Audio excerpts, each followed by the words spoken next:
Today, we're going to look at 3 of the most incredible survival stories of all time. But before we get into today's stories, if you're a fan of the strange, dark, and mysterious delivered in story format, then you've come to the right channel because that's all we do, and we upload 3, 4, even 5 times every week. So if that's of interest to you, please invite the like button over to your house for Oreos and milk, but replace all of their Oreos cream filling with Play-Doh.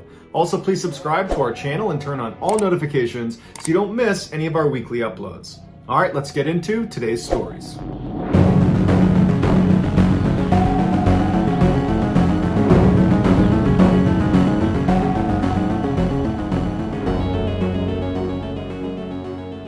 In 1994, 39-year-old Mauro Prosperi took part in the brutal Marathon des Sables, which is a 6-day endurance race covering 155 miles through the Sahara Desert. The competition was known as one of the toughest in the world, but Prosperi was a former Olympic athlete, and he kept himself in unbelievable physical shape. He was also a police officer back in Italy, which kept him even more active, so he felt ready. The competition's desert terrain was so dangerous that participants had to indicate where they wanted their bodies sent if they did not survive the race. In preparation for the race, Prosperi would run 25 miles a day for weeks leading up to it, and he would give himself less and less water as he was running to get accustomed to dehydration. But despite how much he was training and his incredible athletic resume that showed he's someone that can probably do this, his wife was very concerned. But he would tell her, the worst thing that's going to happen to me is I'll get a little sunburned. The race kicked off at its starting point in Morocco on April 10th, and initially it was going very smoothly. Prosperi was always at the front of the pack, and he was always the first Italian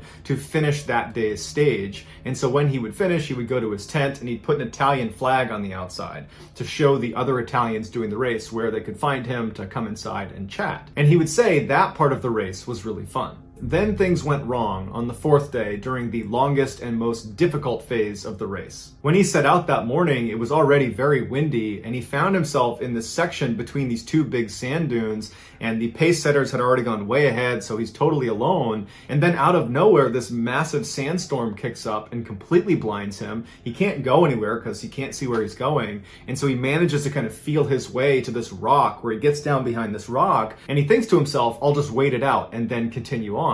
But the sandstorm raged for 8 hours. And when it was finally done, it was totally dark outside, so Prosperi couldn't see anything. So he decides, you know what, I'm gonna have to sleep on the dunes, and tomorrow morning I'll have to get up and keep going. And his biggest concern at this point was not that he was in a survival situation.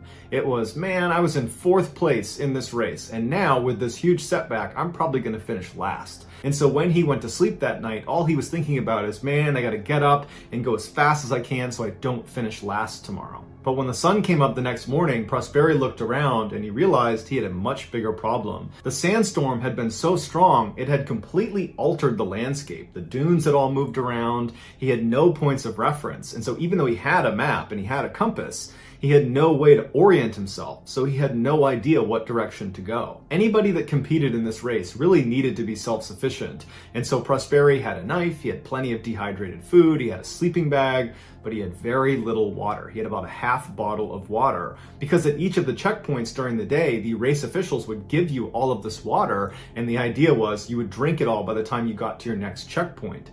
And he had not made it to the next checkpoint, and so was very low on water. As he's looking around, realizing this is a really bad situation, he thinks to himself, other runners must have had this same thing happen to them. They probably had to hunker down yesterday during the sandstorm, and they're just waking up now. They're looking around. I'm bound to find someone. We'll link up, and we will get to the end of this race, and we'll be just fine. And so he runs to the top of a sand dune and looks around, expecting to see someone. And he doesn't. There's no one in all directions. It's just completely barren desert. And so he leaves that sand dune, goes up another one, and does the same thing. He's looking around and there's nobody there. And over the course of several hours, he was just running to the peaks of these different sand dunes, expecting to see someone, not seeing anyone, becoming more panicked and expending more energy. And finally, by the late afternoon, when he's sweating profusely and the sun is bearing down on him and he still hasn't seen anyone, he realizes he's gonna die if he keeps doing this, and he needs to be smart about this. And so at this point, he went into survival mode, and he decided that the only times he's gonna move are gonna be at night and in the early morning hours, because those are the times when the sun is not up and it's still pretty cool,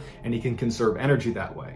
He also began peeing into bottles and began conserving his urine to drink later when he did run out of water. And so over the next 2 days, he conserved his energy, but he was just kind of drifting through the desert and he wasn't really getting anywhere. He didn't know if he was making progress because he had nothing to go to. He wasn't seeing anyone, and he was starting to realize the situation is getting worse and worse by the minute. And then, in an incredible stroke of luck, he comes across this Muslim shrine in the middle of nowhere that Bedouins would use as they traveled across the desert, and he ran inside hoping that there'd be a person in there. And there was a person in there, but they were dead inside of a coffin.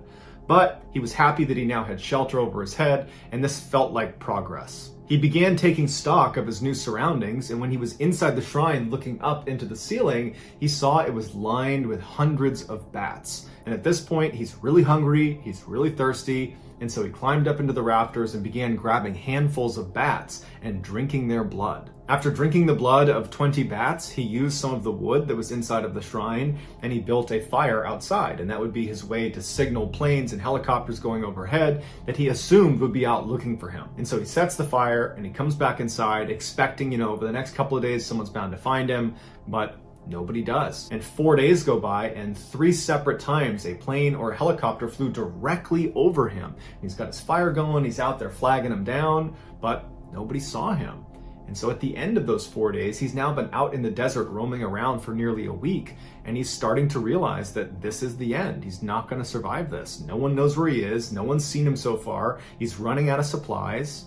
This is it. And so knowing he was staring down a long, painful death, either by dehydration or starvation, he decided he was going to expedite it. And he would say later that he did not feel sad about this. It just was a logical choice he was making. He figured this way, if he died inside of the shrine was more likely to be found than if he had died somewhere out in the desert where sand would cover him up. And so he said it was more likely people would find the shrine and therefore find him, and so there'd be closure for his family. And so Prosperi took a piece of charcoal from the fire, wrote a message to his wife, and then cut his wrists and laid down, expecting never to wake up again.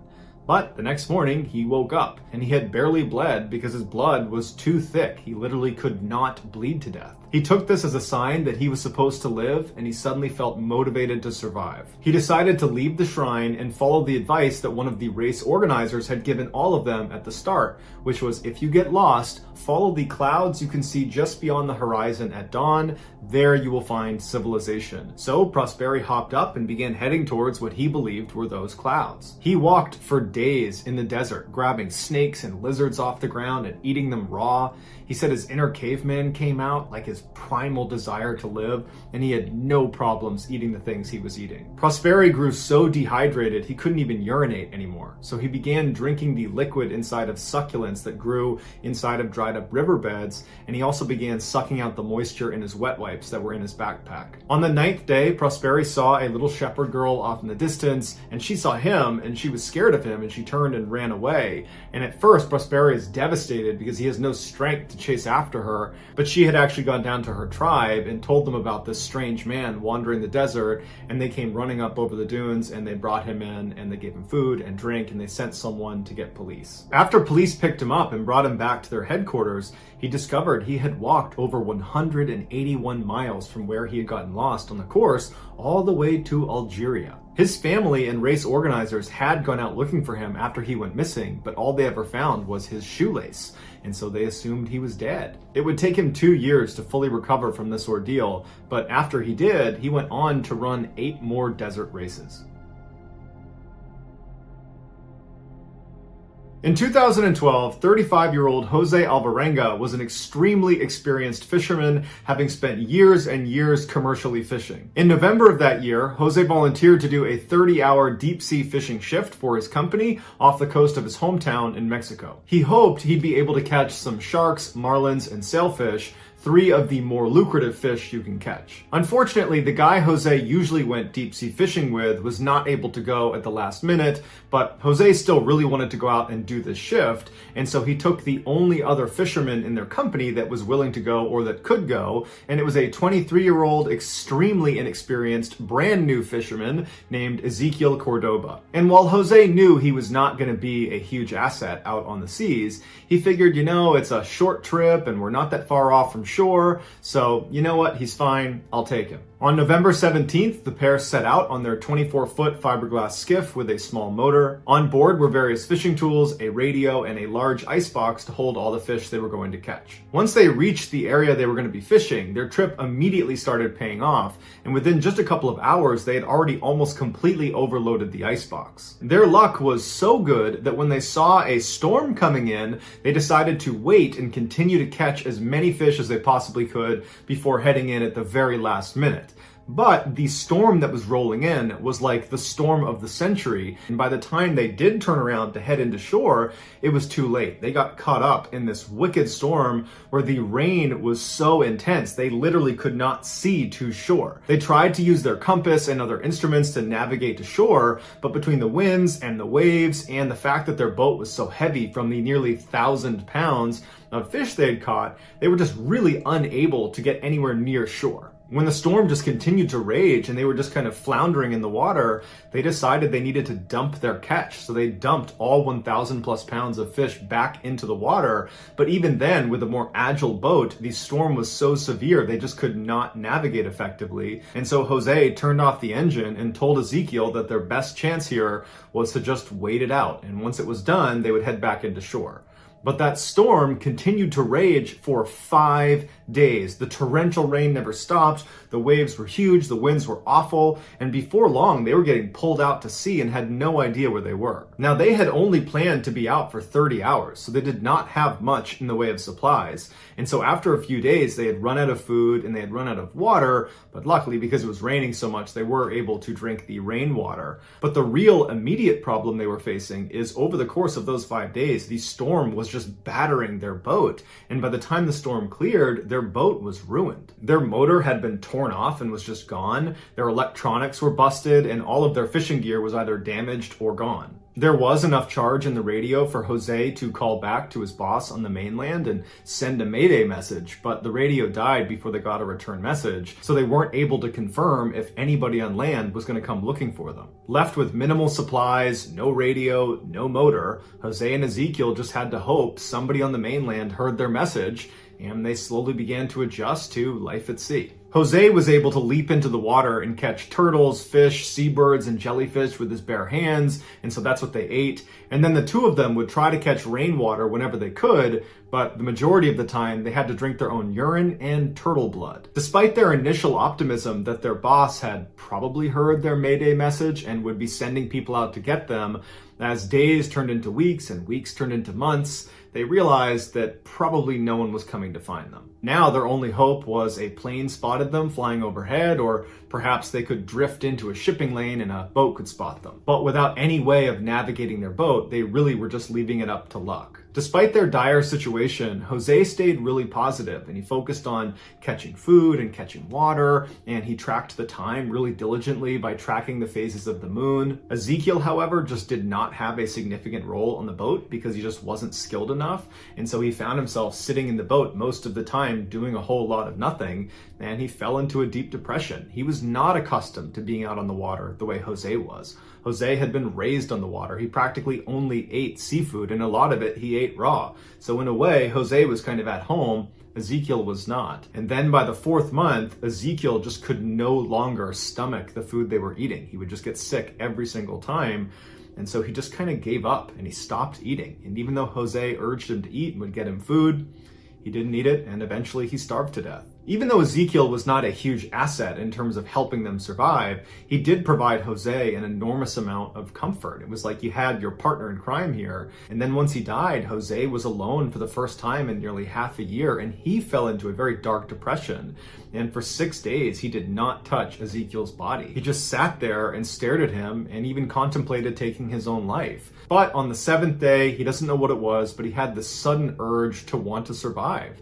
And so he gave Ezekiel a kind of makeshift funeral. He said a few words and then disposed of his body in the ocean. And then after that, Jose became laser focused on just surviving. And survive he would for another 9 months, all by himself, out in the middle of the ocean, just floating around, drinking turtle's blood and drinking his own pee. But after those 9 months, he would finally see the thing he had been dreaming about.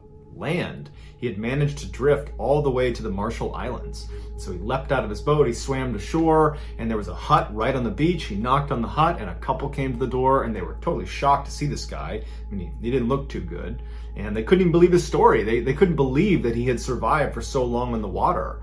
But they quickly brought him inside, they gave him some food and drink, and they contacted authorities, and he was saved. His parents and young daughter, when they found out he was alive, they were overjoyed. They, along with everybody else, believed he had perished. They had sent out a search party for them, and they'd found pieces of their boat that had broken off in the storm, and so they assumed, they must have sank. Then, in a strange turn of events, shortly after he got home, people began accusing him of lying about what happened. People said he looked too good to have been out on the open ocean for 14 months. He should have been emaciated, and at the very least, he should have had scurvy. But doctors would say he ate so many turtles and seabirds that he was pretty well fed. And turtles and seabirds contain a high level of vitamin C that would have protected him from scurvy. Other skeptics said it would have been impossible for his skiff to float the 6,000 miles to the Marshall Islands where he ultimately found land. But then a study done at the University of Hawaii confirmed there was a current that would have pulled him from the coast of Mexico straight into the Marshall Islands. And then lastly, Ezequiel Cordoba's family accused Jose of killing Ezequiel and eating his body for sustenance. That's the only way he was able to survive. But Ezequiel roundly rejected that and took multiple lie detector tests that proved he did not do that. Today, Jose lives in a small town in El Salvador, completely surrounded by land, and he says he doesn't go anywhere near the water. In 1971, Julianne Kepka was a bright-eyed German teenager who had just graduated high school. On Christmas Eve of 1971, she and her mother were at the airport in Lima, Peru, waiting for a flight to Pucallpa to visit her father, who was a zoologist working in the Amazon. She and her mother and everybody else waiting for this flight were really annoyed because the flight was 7 hours late due to bad weather. Finally, it arrived, and Julianne, her mother, and everybody else who had been waiting boarded Lanza Flight 508. And immediately after takeoff, they started hitting some pretty bad turbulence because of the bad weather. But Julianne really liked flying, so she didn't mind. Her mother, on the other hand, was white-knuckling the armrests. But after 10 minutes or so, as they were getting nearer to cruising altitude, the turbulence was not getting any better. In fact, it was getting much worse. And Julianne was starting to get worried herself. And then when the plane started shaking so violently that all of the overhead bins opened up and luggage and wrapped presents and Christmas cakes started pouring out, Julianne now began white-knuckling the armrest. As she's sitting there, she looks out the window and she sees all this lightning right outside their window, and it was clear they were literally flying through a lightning storm. And so Julianne and her mother are just looking at each other, unable to speak because they're so scared, and they're listening to the other passengers screaming and yelling, and everyone's starting to panic. And then the plane starts really shaking up and down like it's being lifted 50 feet and dropping 50 feet over and over. And then all of a sudden, there's this bright flash inside of the cabin, and then the lights go out, and then they look out the left side and they see smoke and flames coming out of the engine that sits on the wing, and then the plane felt like it was just falling from the sky before it dipped into an aggressive nosedive and just started bombing straight down toward the ground. It turned out that big flash in the cabin was lightning striking the engine. Julianne would say, despite this unbelievable chaos, the worst moment imaginable, her mother grabbed her by the hand and said, "This is it. It's all over." And that was the last thing her mother ever said to her.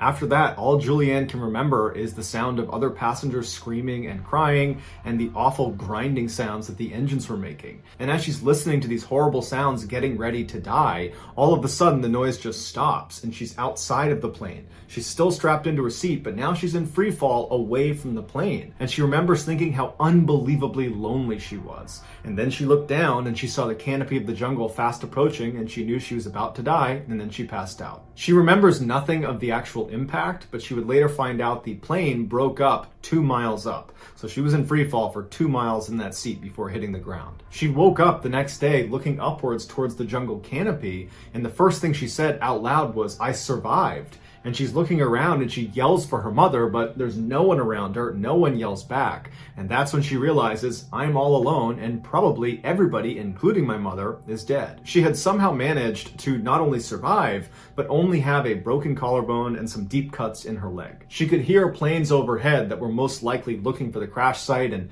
potentially survivors, but she couldn't see them because the canopy was so thick, so they couldn't see her. She was wearing a very short sleeveless mini dress and flip-flops, but in fact she had lost one of her flip-flops, but elected to keep the other one on because she had lost her glasses in the crash and she was incredibly nearsighted, and so she would use this one flip-flop to test the ground ahead of her before committing with her bare foot. Before the crash, she had spent a year and a half at her parents' research station out in the Amazon, and in that time she'd picked up very valuable survival skills for being in the rainforest. So the first thing she did was stand up and go looking for a stream, because her father had told her, wherever there's a stream, that stream will oftentimes lead to civilization.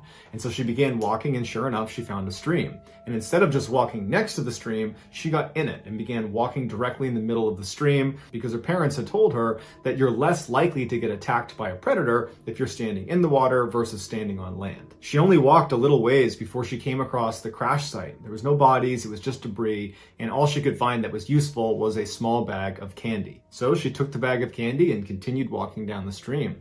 And for several days, she trudged along, and she would say during the day it was incredibly hot and miserable, and at night it was very cold, and since she only had this small dress on, it was particularly miserable. But she said the scariest part of the whole ordeal was at night when you're trying to sleep, it's totally pitch black and you're in the middle of the Amazon and there's predators all around you. She said it was horrifying. On the fourth day of being in the jungle, as she walked down the stream, she heard the sound of a landing king vulture, a sound that she recognized from her time spent at her parents' Amazon reserve. And the sound of this vulture was just around the corner, so she couldn't see it, but she knew these huge vultures only showed up if there's a ton of dead meat. And so she knew as soon as she rounded that corner, she was going to come face to face with the bodies from the crash, potentially even her mother. But she kept moving forward, she turned the corner, and sure enough, there were bodies. The vulture took off, and what she was left looking at was a bench with 3 passengers on it still buckled in, and all 3 of their heads had been rammed underneath the earth. They had clearly landed head first. Immediately, she had an intense sense of panic because she had never seen a dead body before, and she thought one of them was her mother. But when she went over to examine this particular corpse, she saw her toenails were painted pink, and her mother never painted her toenails. And so she had this intense sense of relief that it wasn't her mother, but at the same time felt very ashamed of that thought. There was nothing on the 3 bodies or near them that could help her survive, and so she said her goodbyes and she continued walking down the stream. By the 10th day of this ordeal, she could barely stand straight because of her broken collarbone and the pain in her leg, and so she began drifting down the river in one of the deeper sections, and then she thought she was hallucinating when she saw this big boat docked up against the side of the river. But when she went up to it and touched it, it was real. She went up on shore, she looked inside, there was no one in the boat, but it looked like a boat that was used, and there was a path that led back into the jungle. And so she followed the path and it led to this hut, and no one was in there, but outside was a jug of gasoline. And she had this wound in her arm that was full of maggots. And she remembered her father using gasoline to get maggots out of a wound in their dog. And so she took the gasoline and dumped it in her arm, and she said it was excruciatingly painful, but she was able to pull out 30 maggots and felt very proud of that accomplishment. After that, she fell asleep inside of the hut and just hoped that whoever lived here eventually showed up. And sure enough, the next day she woke up and she heard 2 men talking outside that were walking towards her. And she said the sound of their voice was like the sound of an angel. And when the 2 men came up the path and saw her, they were obviously very shocked. And they initially thought she was like this water goddess from a local legend that involved a half mermaid, half woman that was light-skinned. And she would tell them in Spanish that she's not a water goddess, that in fact she's a girl, and she had just survived a plane crash and she really needed their help. It was getting late that day, so they couldn't bring her out of the jungle right away. So they helped treat her wounds, they gave her some food and water, and the next day they brought her back to civilization. The day after her rescue, she was reunited with her father, and apparently he was so overcome with emotion because he believed she was dead that for several hours he just couldn't speak. Julianne was the sole survivor of the 91 people who boarded Lanza Flight 508. Her mother actually survived the crash, but then died several days later because she couldn't move. This is something that haunts Julianne and her family because they think about how horrible those last few moments for her mother must have been. Julianne ultimately recovered from all of her physical injuries, but to this day deals with significant emotional trauma. So that's going to do it, guys. If you found the secret in today's episode, let us know in the comments what it is and where you found it. So give us the timestamp. And if you're the first to do that, we'll pin you at the top of the comments section. If you enjoyed today's video and you haven't done this already, please invite the like button over to your house for Oreos and milk, but replace all of their Oreos cream filling with Play-Doh. Also, please subscribe to our channel and turn on all notifications so you don't miss any of our weekly 3, 4, even 5 video uploads. If you want to get in touch with me, you can direct message me on Instagram or on Twitter. My username for both platforms is the same. It's JohnBallin416. I also have a ton of content over on TikTok where my username is Mr. Ballin. If you have a story suggestion, please submit it to our subreddit just called Mr. Ballin. It's linked in the description below. So whether I see you on Twitter, Instagram, TikTok, Reddit, YouTube, or some combination, just know that I really appreciate your support. And until next time, that's going to do it. See ya.